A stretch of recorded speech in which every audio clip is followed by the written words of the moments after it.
Assalamualaikum warahmatullahi ta'ala wabarakatuh. Ila hadratin Nabi Muhammadin sallallahu alaihi wasallam wa kafatil anbiya'i wal mursalin wal malaikatil muqarrabin wa ila a'immatil mujtahidin la siyama imamuna syafi'in wa khususan ila musannif hadzal kitab wa ila kulli masyayikhina wa kulli masyayikh wa ila jami'il muslimina wal muslimat syai'u lillahi lana wa lahumul fatihah. A'udzu billahi minasy syaithanir rajim. Bismillahirrahmanirrahim. Alhamdulillahi rabbil alamin. Arrahmanir rahim. Maliki yaumiddin. Iyyaka na'budu wa iyyaka nasta'in. Ihdinas siratal mustaqim. Siratal ladzina an'amta 'alaihim ghairil maghdubi 'alaihim waladdallin. Amin. Bismillahirrahmanirrahim. Alhamdulillahi rabbil alamin. Wassalatu wassalamu ala rasulina sayyidina Muhammadin wa ala alihi wa sahbihi ajmain. Rabbi shrah li sadri wa yassir li amri wahlul 'uqdatam min lisani yafqahu qawli. Allahumma aftah alaina hikmatak wa anshur alaina min khazaini rahmatika ya arhamar rahimin. Wala hawla wala quwwata illa billahil aliyyil azim. Wala hawla wala quwwata illa billahil aliyyil azim. Wala hawla wala quwwata illa billahil aliyyil azim. Wa sallallahu ala sayyidina Muhammadin wa ala alihi wa sahbihi wa baraka wa sallam. Walhamdulillahi rabbil alamin.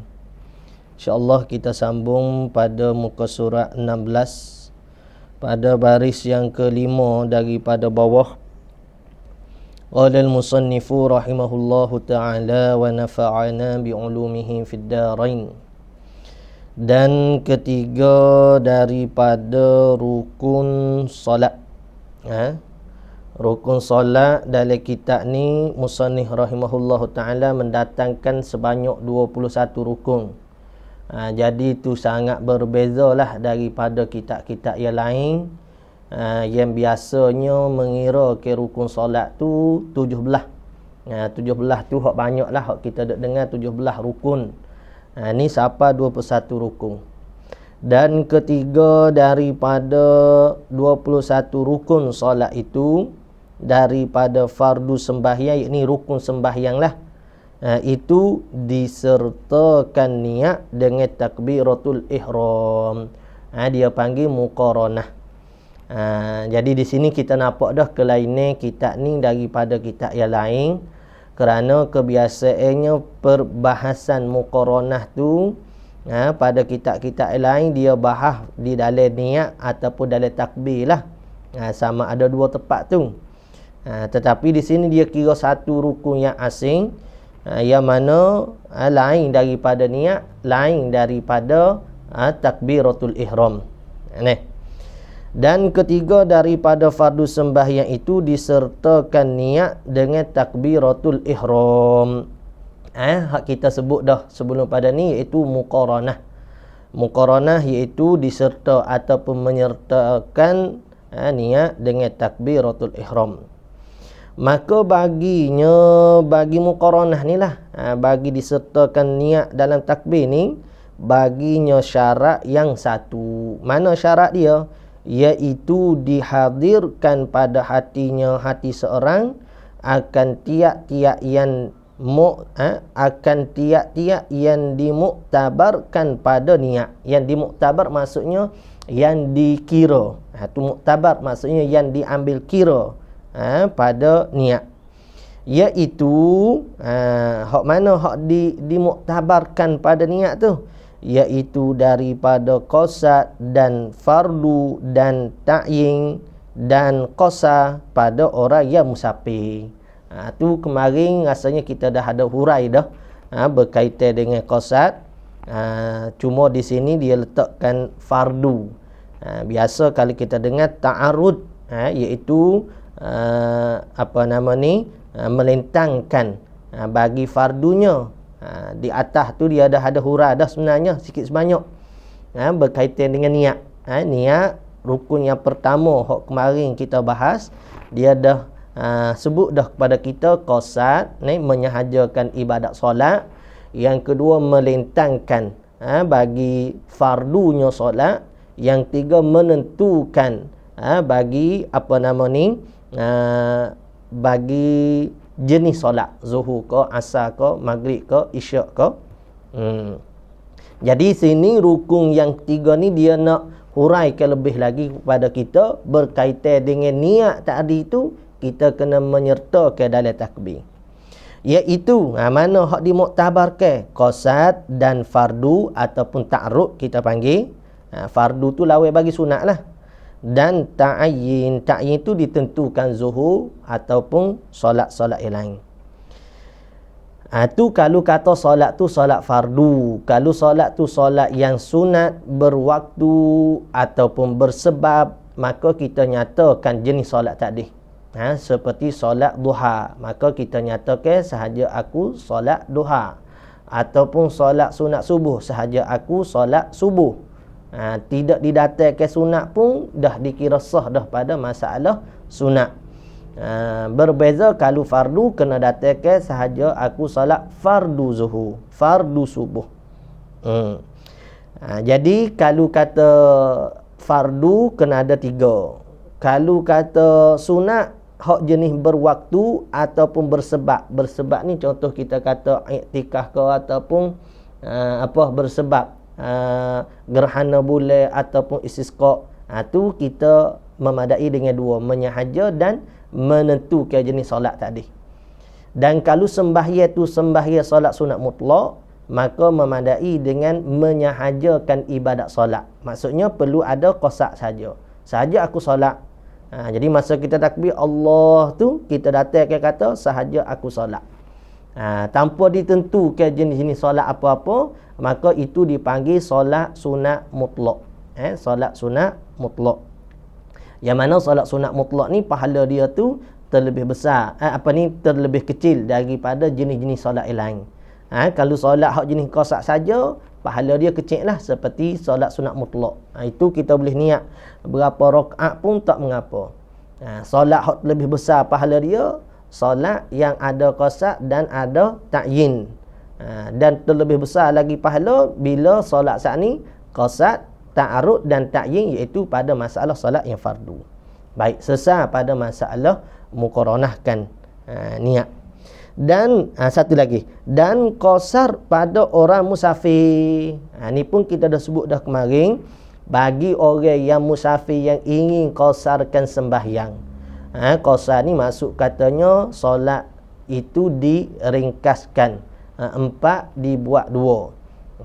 Ada beberapa syarat qasar. Syarat bagi untuk qasar, di antaranya solat itu solat mestilah solat yang maktubah. Solat maktubah ni maksudnya solat jenis asar, zuhur, itu dipanggil solat maktubah. Adapun solat yang dinazarkan tak boleh kita buat qasar. Yang keduanya solat tadi tu solat yang jenis kita kata 4 rakaat. Jadi kalau solat tadi tu 2 rakaat, 3 rakaat, tak boleh untuk kita qasarkan. Kemudian syarat-syarat dia lain tu bolehlah kita tengok pada bicaraan solat musafir. Baik, cuma di sini syarat untuk kita nak buat qasar tu mestilah kita niatkan memendekkan ataupun niatkan qasar ataupun 2 rakaat itu mestilah di dalam takbiratul ihram, dimuqaranahkan. Dimuqaranahkan. Dan imam atau makmum pada sembahyang Jumaat, bukan kata Jumaat saja, mana-mana solat yang fardu berjemaah. Jumaat, lagi mana lagi solat yang fardu berjemaah. Solat jamuk kerana hujan. Jamuk kerana hujan, maka tu pun wajib berjemaah. Dan solat i'adah, maksudnya solat yang mana kita dah kerja ke hak tunai, kita nak buat sekali lagi. Zuhur kita buat dah, lepas tu kita nak buat zuhur sekali lagi, maka tak boleh kecuali dengan cara berjemaah sahaja. Maka pada waktu tu wajib diniat imam atau makmum di dalam takbiratul ihram. Maka itulah dipesertakan, maksudnya disertakan, iaitu dimuqaranahkan. Pertama, takbir iaitu alif Allah, dan jangan dilupakan dan dilalaikan, atau pada kata jangan dilupa, yakni jangan dilalaikan daripada mengingatkan dia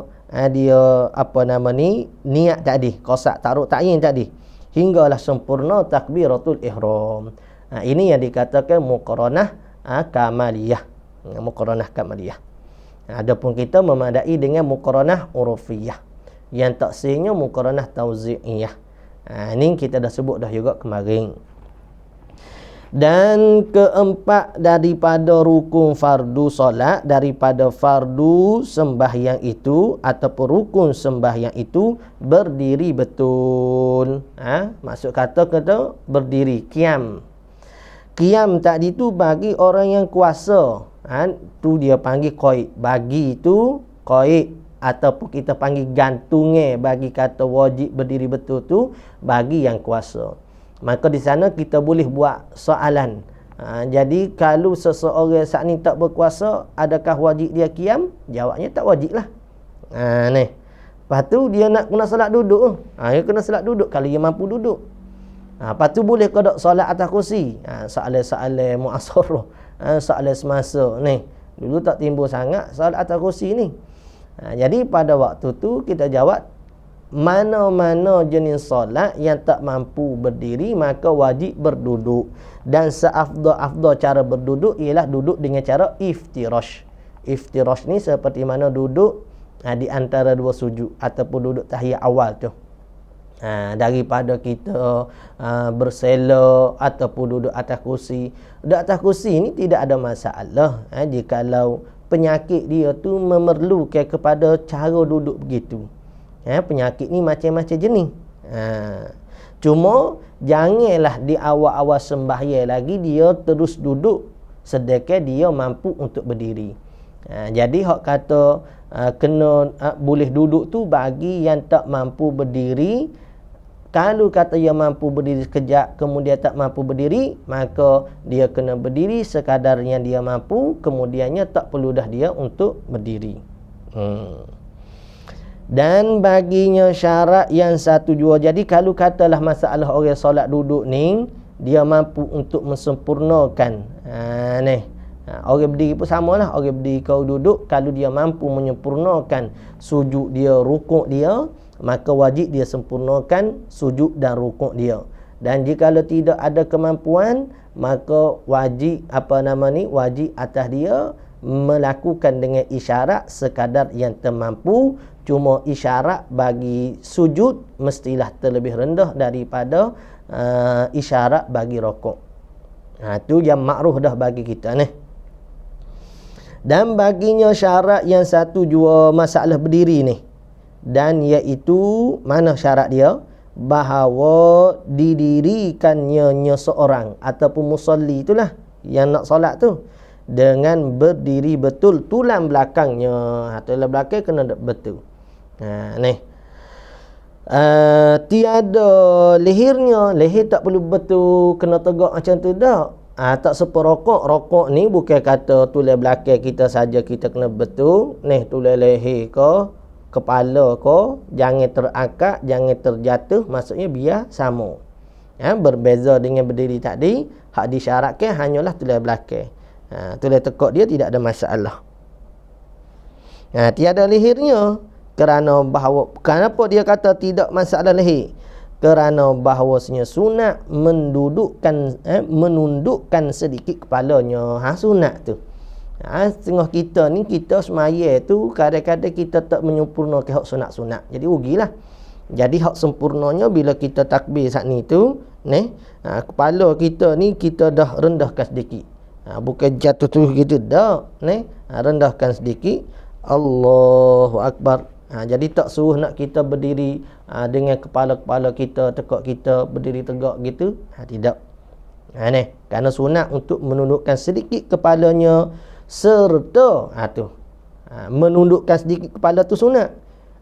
Yang pertama, sunat yang keduanya serta melihat kepada tempat sujudnya. Mata pula memandang kepada arah tempat kita sujud. Kerana itulah kalau sebolehnya Tempat yang kita nak sujud saat ni hampare dia, tak kira lah sejadah ke, kapek ke, ridak ke apa semua, sebolehnya biar tidak ada apa-apa corok, apatah lagi dengan tulisan-tulisan atau gambar, maka itu menghilangkan khusyuk kita di dalam solat. Ni hak biasa, hak kadang-kadang sejadah sekarang ni ada sejadah putih saja, tu eloklah. Kerana dia orang panggil tak mengganggu kita ketika mana solat. Kalau pelbagai corok, maka mengganggu kita dalam solat. Samalah ni, bukan kata orang panggil sejadah saja, pakai kita nak masuk solat, kain kita ke, kalau boleh jangan ada apa-apa tulisan. Kerana hukumnya makruh, dan orang panggil menyebabkan hilang khusyuk orang duduk belakang. Kalau kita orang jatuh ni enggak, kain sarung enggak ada jenama mangga lah, buah serta lah, gajah duduk lah, gajah berdiri lah. Jadi pelbagai hak jenis nama-jenama begitu pun terkadang dia dapat mengganggu kita. Setel saat ni tu dia akan cari cara untuk nak menghadirkan orang panggil khawatir lintasan-lintasan bagi nak menghilangkan khusyuk kita. Hak tak ada gapo-gapo ni pun banyak mana dah orang panggil setan saat ni tu duk ganggu kita, apatah lagi kalau ada faktor-faktor benda-benda lain yang menghilangkan khusyuk kita terlebih lagi lah. Sebab tu masalah masjid pun tidak ada tuntutan, bahkan seeloknya tidak dihias-hiasi masjid saat ni dengan corok-corok ko, dengan gambar ko, tak. Yang kalau boleh masjid tu bukan jenis untuk hias begitu, tidak. Itu lari daripada asal masjid hak didirikan oleh Nabi sallallahu alaihi wasallam. Kelima daripada fardu jadi maksud katanya tak bagi nak berhias, adapun nak kebersihan itu dituntut berhias terlampau-lampau tu, supaya kita hias ke rumah kita, tu tak salah begitu. Masjid bukannya tempat nak berhias ke. Kita tambah-tambah lagi kalau masjid moden-moden sekarang ni. Wallahu a'lam lah kalau ada pendapat-pendapat lain, tapi sekadar yang kita belajarnya makruh untuk kita nak menghiasi masjid hak melampau-lampau. Kelima daripada sembahyang itu membaca Fatihah, rukun. Di antara rukun solat juga ialah membaca Fatihah. Dan bismillah itu termasuk daripada bacaan Fatihah pada mazhab kita Syafi'i. Jadi masalah bismillahirrahmanirrahim dalam Fatihah saat ni, itu berlaku khilaf antara ahli ulama kita. Jadi kalau ada orang yang menafikan kata bismillah tu tidak daripada Al-Quran, maka itu tidak merosakkan keimanan seseorang. Kenapa tidak merosakkan keimanan? Kerana bismillah pada Fatihah saat ni ada berlaku perselisihan ulama. Tetapi kalau bismillah pada mana surah An-Naml ke, innahu min Sulaiman wa innahu bismillahirrahmanirrahim, pada surah tadi ada baca bismillah tu. Jadi kalau ada orang menafikan bismillah pada surah tadi itu daripada ayat Quran, maka itu tidak ada wasangka dah lagi bagi dihukumkan dia tu dengan kufur, kerana dia telah menafikan salah satu daripada ayat Al-Quran yang telah disepakati ulama. Boleh ni. Adapun bismillah pada Al-Fatihah tu tak disepakati. Sebab itulah kalau Masjidil Haram ke apa, setengah-setengah tempat di tanah Arab ni dia tak baca bismillah. Kerana mazhab di sana. Janganlah pula kita balik Malaysia ni kita tak baca bismillah kerana kita belajar di sana, tu tak pandai. Kerana seseorang yang memahami ke hukum, dia akan meraih ke pendapat setempat. Tu alamat orang yang memahami ke hukum. Orang tak faham ke hukum, dia tak meraih ke pendapat setempat. Tengok Imam Asy-Syafi'i rahimahullah ta'ala bila pergi pada tempat Imam Abu Hanifah rahimahullah ta'ala, maka dia tidak membaca ke kunut. Bila ditanya adakah sebab terlupa, tidak, kerana nak meraihkan pendapat setempat tersebut. Tu cara kita orang hok pandai. Sebab itulah di antara benda-benda adat yang berlaku pada masyarakat kita ni ikutlah apa-apa saja masyarakat kita yang melakukan adat yang tidak bercanggah dengan agama, maka orang yang betul-betul memahami cara uslub dakwah Nabi SAW, dia tidak terus catah. Banyak kan kadang-kadang kita ni terus catah, tak boleh sebab menyalahi sunnah, tak ada dalam sunnah, tak ada nas. Jadi orang begitu orang hak tak memahami agama. Sebab kalau kita tengok pada sirah Nabi SAW sekalipun, Nabi SAW tidak pernah meneguh mana-mana adat pada masyarakat setempat selagi mana tidak menyalahi pada agama. Kalau menyalahi pada agama, barulah Nabi SAW akan bangkit. Cuba kita tengok masalah ada 4 bulan-bulan yang diharamkan untuk berperang. Hak tu sebelum zaman Islam lagi. Tapi bila masuk Islam, Nabi SAW berperang dengan orang kafir semua, tapi masih lagi meraihkan dengan 4 bulan tersebut yang dimuliakan oleh orang Arab dahulu lagi, maka tidak dilakukan peperangan pada waktu tersebut. Nampak? Jadi orang yang memahami agama dengan sebenar, dia kena bersifat dengan dakwah dia itu seperti mana cara Nabi SAW. Baik. Kelima daripada fardu sembahyang itu membaca Fatihah. Kenapa dipanggilkan dengan Fatihah? Kerana Fatihah saat itu dia pembukaan, pembukaan bagi bacaan Al-Quran. Dan Fatihah ni jugalah pembukaan bagi benda-benda orang panggil kebaikan. Jadi ada setengah sahabat tu dia buat berubat dengan Fatihah ni. Yang mana cerita yang makruf, satu ketika satu kumpulan daripada puak sahabat ni dia pergi pada satu tempat, maka orang tempat saat ni tak nak menjadikan mereka sebagai tetamu. Orang Arab ni dia suka layan tetamu, tapi perangai orang kampung tadi dia tak layan sahabat, kumpulan sahabat yang datang untuk berkunjung pada kampung tersebut. Maka pada waktu tu takdir Allah Ta'ala, ketua kampung tadi disengat oleh binatang, sehingga berubat tak dapat disembuhkan. Hinggalah ada seorang di kalangan mereka masyarakat kampung tadi mencadangkan supaya minta orang panggil pertolongan daripada sahabat yang masih ada di kawasan kampung mereka, yang mana mereka tak nak buat sebagai tetamu. Maka ditanya, adakah di antara mereka ni tabib, orang boleh bomo? Maka adalah seorang sahabat mengaku, ya saya boleh. Maka bila dia saat ni tu dijemput untuk menyelamatkan ketua kampung tadi, jadi sahabat tadi meletakkan syarat, kerana kamu saat ni susah nak layarkan kami atau saya nak buat jadi tamu, maka kami letak syarat, kalau kami boleh menyembuhkan orang kampung, ketua kampung tadi, kamu kena hadiahkan kami dengan sekumpulan kambing, dalam 30 ekor 10 ekor kambing. Maka orang kampung saat ni setuju. Maka sahabat saat ni pun berubat dengan membaca Fatihah, dan diberi minum, dan disapu, maka sembuh. Benda ni, maka dapatlah mereka habuai kambing tadi. Jadi pada waktu tersebut mereka tak berani nak makan. Sahabat saat ni kata jangan makan lagi. Sebab apa? Sebab bimbang benda ni tak boleh, takut tak boleh. Sebab apa? Sebab menggunakan ayat Quran, seolah-olah berniaga dengan ayat Quran lah. Sebab sahabat ni dia gunakan ayat Quran Fatihah untuk nak buat jampi. Bahasa kita jampi lah, bacaan. Maka dia tahu tu saya tanya hukum kepada Nabi sallallahu alaihi wasallam. Maka Nabi sallallahu alaihi wasallam membenarkan. Dia bahkan Nabi sallallahu alaihi wasallam kata kalau ada lebih gak, wak mari ke Nabi atak. Itu tujuannya apa? Bukan kata Nabi SAW nak pada benda tak tidak. Bagi nak mengkuatkan lagi benda tu dibenarkan pada syarak. Sehingga Nabi SAW bukan saja membenarkan, bahkan Nabi meminta pula kalau ada lebih kat, wak mari atak lah. Itu adalah hadis yang mana sebagai dalil lah di antara semua dalil. Dan disyaratkan 10 perkara Fatihah ni, 10 syarat bagi nak sah dia. Jadi kalau tak cukup 10 syarat ni, maka tak sah Fatihah kita.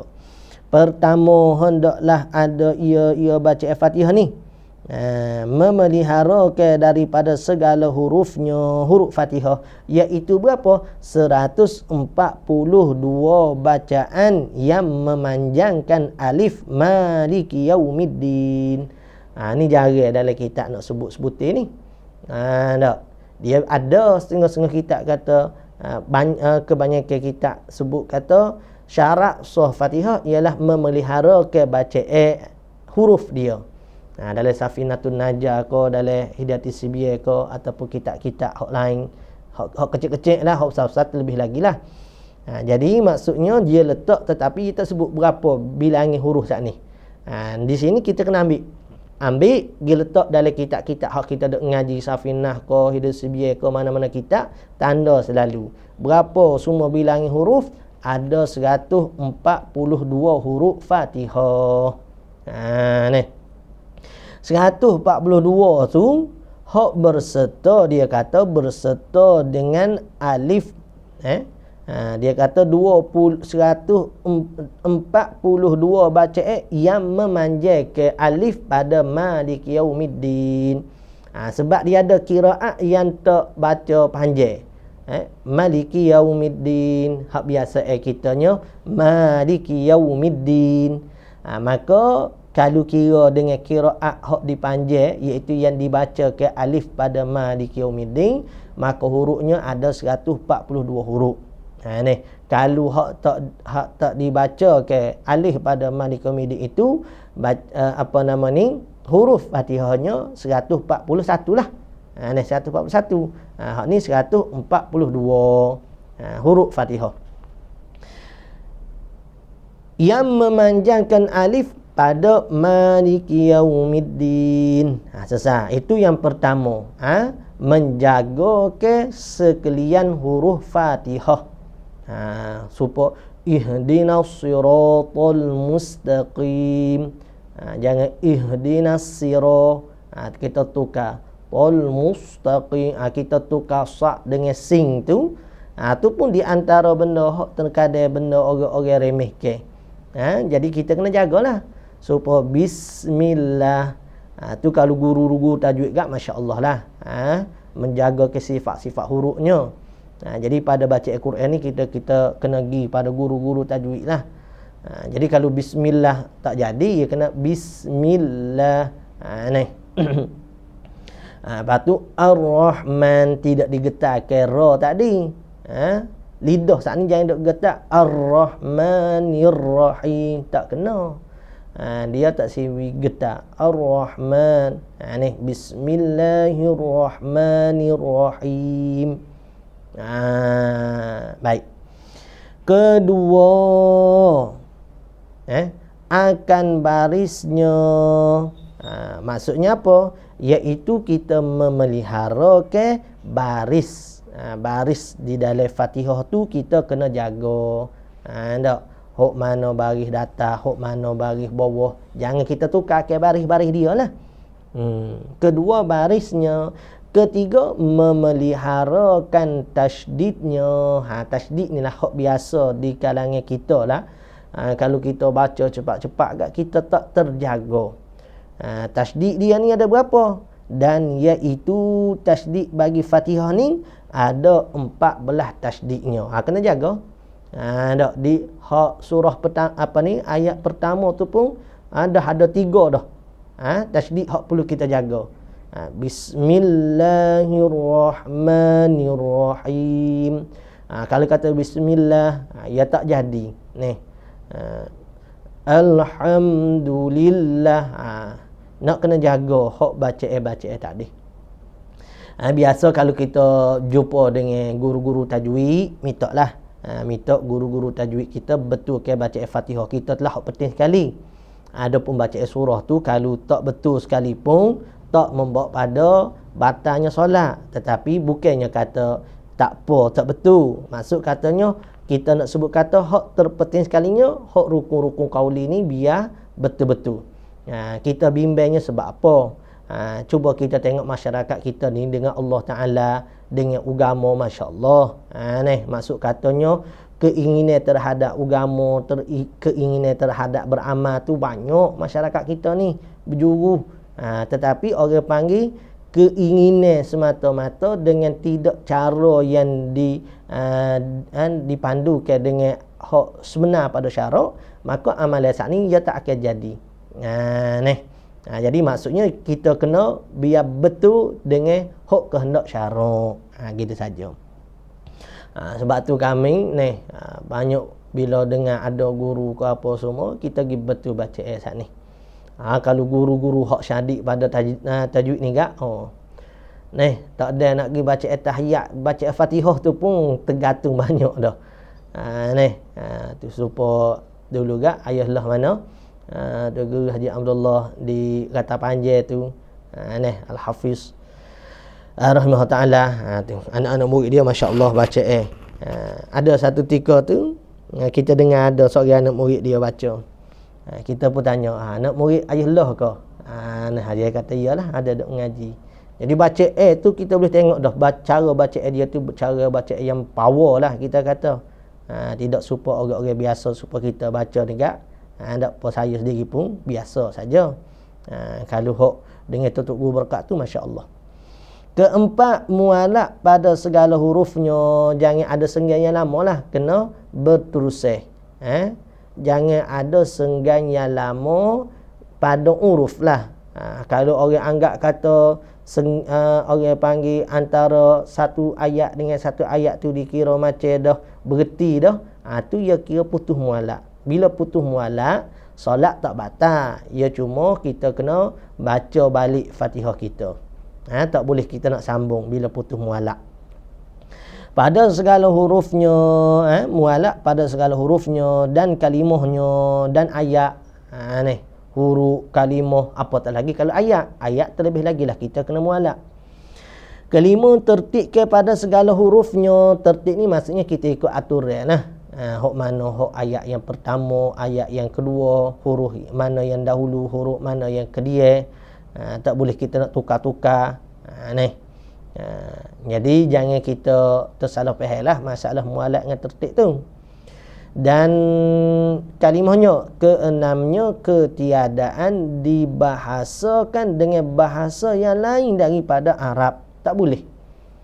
Dan jikalau ni ghayah, sehingga kata tak boleh kita nak baca Fatihah lain daripada bacaan Arab, bacaan orang panggil Arab ni, dan jikalau lemah sekalipun, lemah bacaan kita ni bacaan yang lemah, maksud katanya kita tak pandai nak baca ke Arab, sekalipun tak boleh kita nak orang panggil translate pada bacaan yang lain, pada bahasa yang lain. Kalau takbir, cuba kita perhatikan, kemarin kita ada bahas bahasa takbir ni. Dia kata kalau kata lemah kita dengan bahasa Arab, kita boleh tukar dengan bahasa yang lain. Ada pun masalah Fatihah, maka tak boleh. Lepas tu kalau lemah nak buat macam mana? Gantilah dengan ayat-ayat yang lain kalau tak boleh nak baca Fatihah.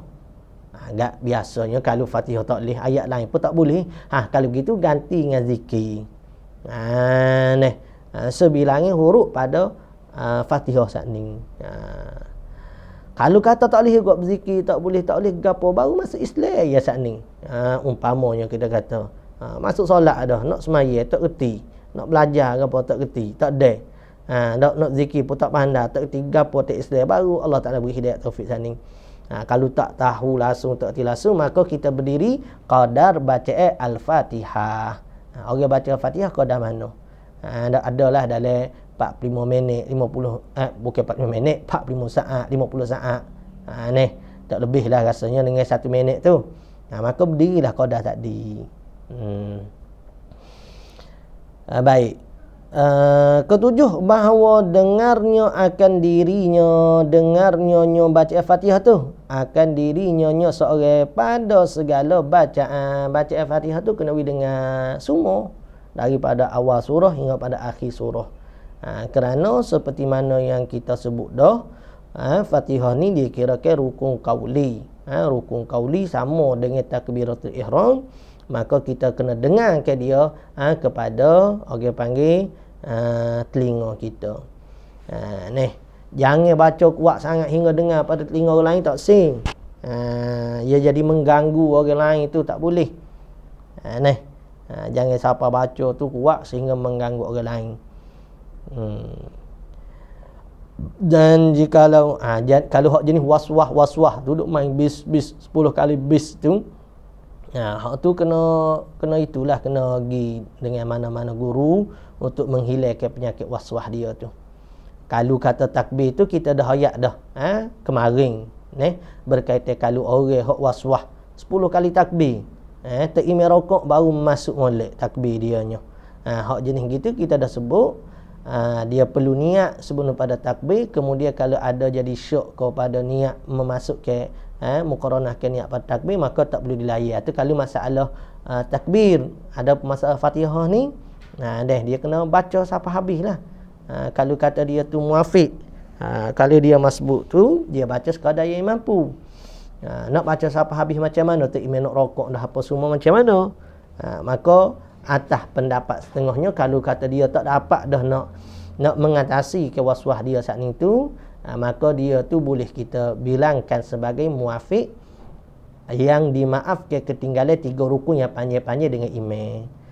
Tu kita ngajilah ada dah buat daurah dulu masalah muafiq dan masbuk tu. Jadi kita kena faham molek. Hak dalam pengajian pedoman salat jemaah, hak tafakuh ni pun dah ada dah bicara masalah muafiq masbuk tu di akhir-akhir pengajian. Jadi masalah muafiq masbuk ni kita kena faham molek. Sebab ramai orang salah faham terhadap masalah muafiq masbuk ni pun banyak. Dan jika lemah sekalipun, ketujuh bahawa dengarkan akan dirinya pada segala bacaan. Kedelapan, bahawa bacaan akan dia pada hal berdiri. Dibaca akan dia Fatihah saat ni dalam keadaan berdiri, syarat dianya. Jadi kalau kita baca Fatihah lain daripada waktu kita berdiri, tidak sah lah. Jika kuasa yakni jika kuasa berdirilah. Jadi kalau orang hak masalah tak mampu untuk berdiri tu, dia baca Fatihah tu waktu hak dia mampulah, waktu dia duduk ke, waktu dia berbaring ke, duduk meletak ke, tu atas kemampuan masing-masing. Cuma nak kata masalah sembahyang ni tidak ada sama sekali orang yang diuzurkan bagi dia tu meninggalkan solat sakit secara mana pun, kecuali masalah haid nifas tu lain lah. Kesembilan, hendaklah disengajanya pada segala yang dibacanya itu. Maksudnya bukan hak tersengaja, terkejut ke. Jadi hak tu tak boleh. Jadi kita kena sengaja nak sebut bismillah, alhamdulillahi rabbil alamin, ar-rahmanir rahim, maliki yaumiddin. Tu maksudnya kita sengaja kepada sebutan. Bahawa dibacanya akan dia pada hal berdiri jika kuasa ia. Kesembilan, hendaklah dibacanya Fatihah pada segala yang disengaja pada segala yang dibacanya itu. Dibaca dengan keadaan dia sengaja. Orang panggil keadaan dia tu kosak nak baca.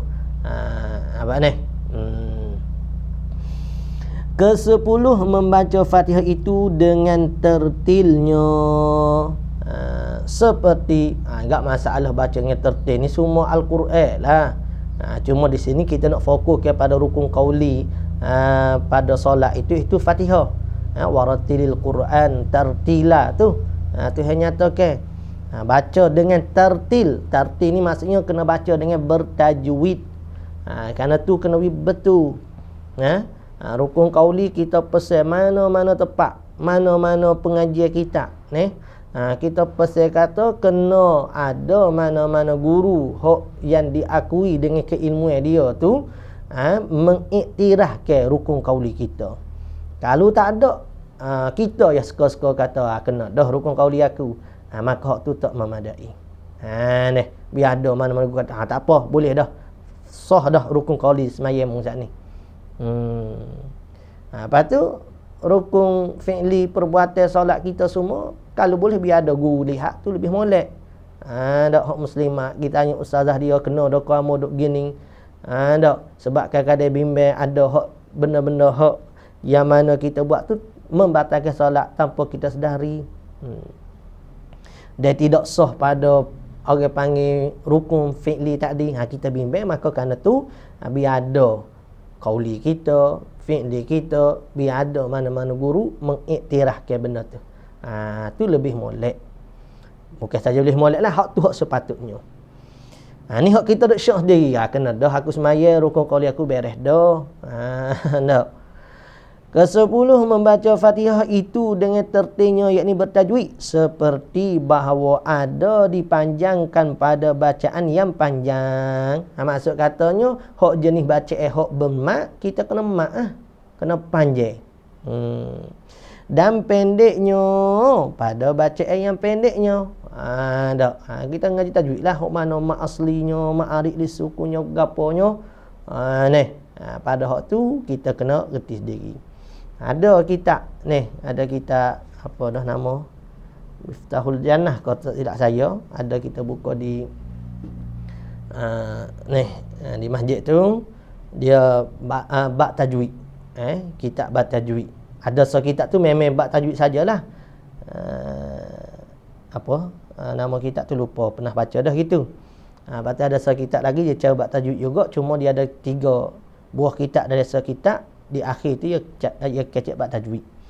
Tak apalah, sekarang ni ramai guru tajwid tu. Kita nak belajar, tak saya belajar saja ni. Pada bacaan yang pendek sesak, qala al-musannif rahimahullahu taala, ke-6 daripada fardu sembahyang itu rokok. Kita berhenti sini dulu deh. Nampak ada sahabat-sahabat kita nanya soalan, kita cuba tengok pada soalan. Dia biasalah bila masuk bab semaya, bab taharah ke, bab fiqh begini, banyaklah soalan-soalannya akan timbul. Kalau kita baca kitab-kitab tauhid ni, jarang soalan nak timbul. Bukan kata jarang, boleh kata tak ada soalan lah. Kalau bab tauhid ni tak ada soalan. Setengah-setengah jemaah tu dia kata bukan tak saya nak tanya ustaz. Apa tu? Tak reti nak tanya guana bab masalah ilmu tauhid. Maksudnya benda bab ilmu tauhid tu kita kena tekan lagi lah pengajian. Ustaz, sekiranya ni saya tengok komen ni. Sekira imam mufaraqah pada rakaat kedua sebelum habiskan Fatihah, macam mana makmum nak ganti? Imam mufaraqah pada rakaat kedua, apa mufaraqah ni biasa makmum dengan imam. Bukan imam tu mufaraqah. Hak mufaraqahnya makmum, mufaraqah dengan imam. Tak apalah. Sekiranya imam mufaraqah pada rakaat kedua, imam lah ni. Maksud kata imam keluar sembahyang ni. Saya faham begitulah soalan ni. Sekiranya imam mufaraqah pada rakaat kedua sebelum habiskan Fatihah. Maksudnya sebelum imam habis ke baca Fatihah, saya faham pada soalan ni, imam keluar. Faham gitulah. Berhadah kau mungkin. Macam mana makmum nak ganti?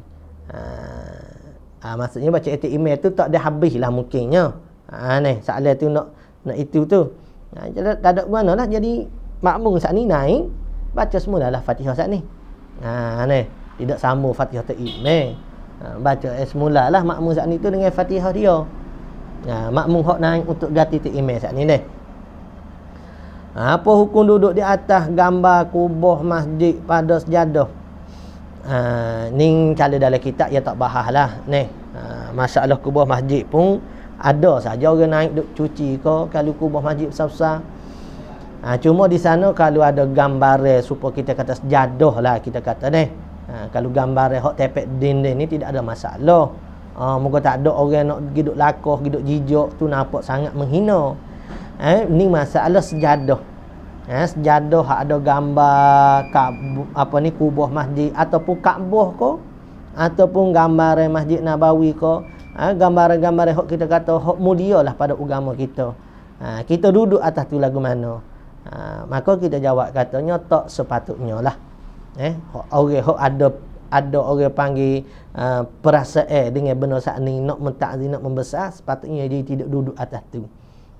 Ni ya mungkin saja bila dah sejadah kita apa, kalau kata waktu kita nak sujud tu tak apalah kepala hok di atas Kaabah saat ni. Ni waktu duk selo, waktu tu hati duk bimbang, jadi orang panggil punggung kita duduk atas gambar saat ni, sedekah gambar itu gambar yang mulia, maka tu kita kata tak sepatutnya. Baik.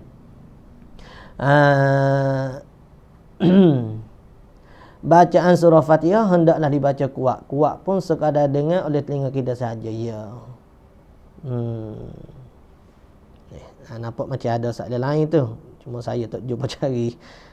Tak pandai nak main benda-benda gini ni. Cuba kita tengok sikit lagi. Baik. Nak tanya, salah satu syarat tayamum kena bertayamum dalam waktu. Tu kita mengaji dah masalah tayamum ni.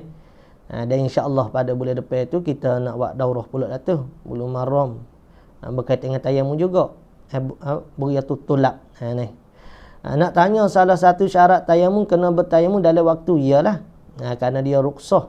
Jikalau dia tayamum untuk solat qada, seseorang tu tak solat lagi sampai hadir waktu lain. Apa hukum tayamum seorang tu, ustaz?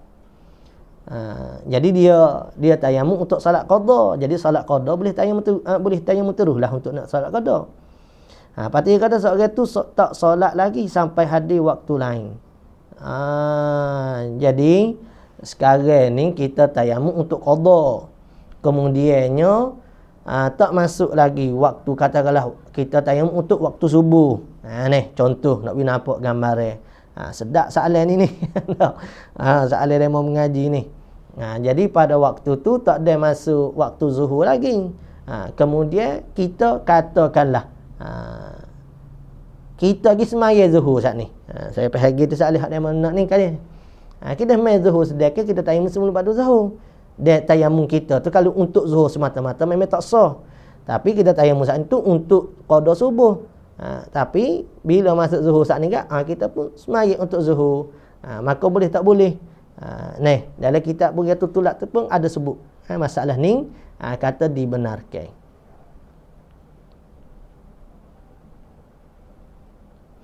Macam mana niat qasak ta'arud ta'yin bagi solat jenazah? Jenazah pun saya lama kita tak bahas ke benda ni.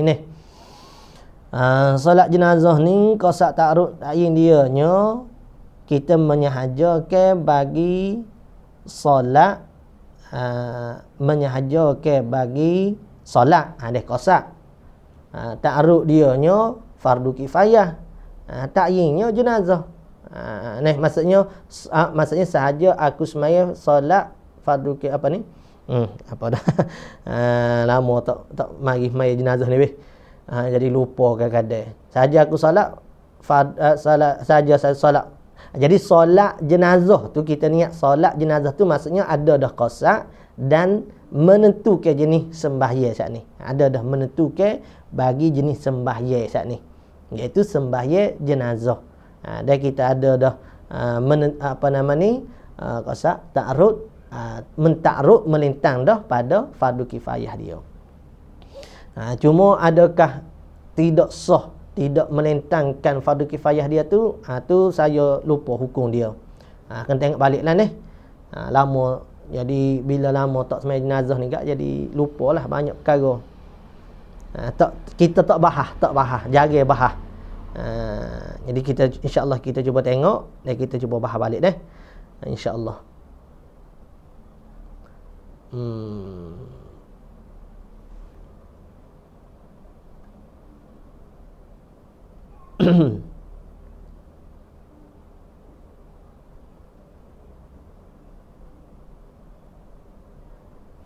Nampak macam ada soalan tapi saya tak cuba cari soalan ni. Ni pun.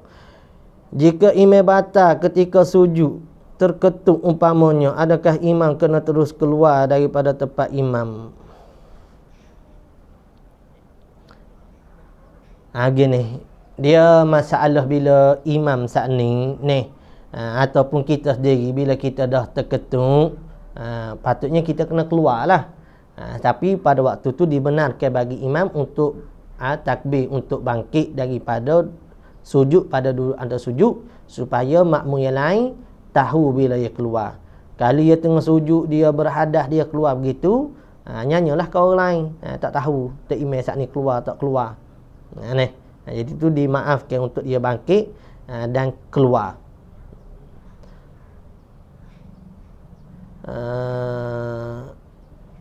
Itu saja ni. Kalau ada soalan-soalan yang saya tak terperasan tu, insya-Allah kita tengok pada waktu lain. Wallahu a'lam. Sallallahu rabbuna 'ala nuril mubin Ahmadan Mustafa sayyidil mursalin. Sallallahu rabbuna 'ala nuril mubin Ahmadan Mustafa sayyidil mursalin wa 'ala alihi wa sahbihi ajma'in وعلى آله وصحبه أجمعين. أعوذ بالله من الشيطان الرجيم. بسم الله الرحمن الرحيم. الحمد لله رب العالمين والصلاة والسلام على رسولنا سيدنا محمد وعلى آله وصحبه أجمعين. اللهم انفعنا ما علمتنا ربنا زدنا علما. اللهم فقهنا في الدين وعلمنا التأويل واجعلنا من عبادك المخلصين واجعلنا من أولئك الصالحين. ربنا اغفر لنا ذنوبنا ولوالدينا وارحمنا كما ربينا صغيرا. ربنا آتنا في الدنيا حسنة وفي الآخرة حسنة وقنا عذاب النار. وصلى الله على سيدنا محمد وعلى آله وصحبه وبارك وسلم والحمد لله رب العالمين. تقبل الله.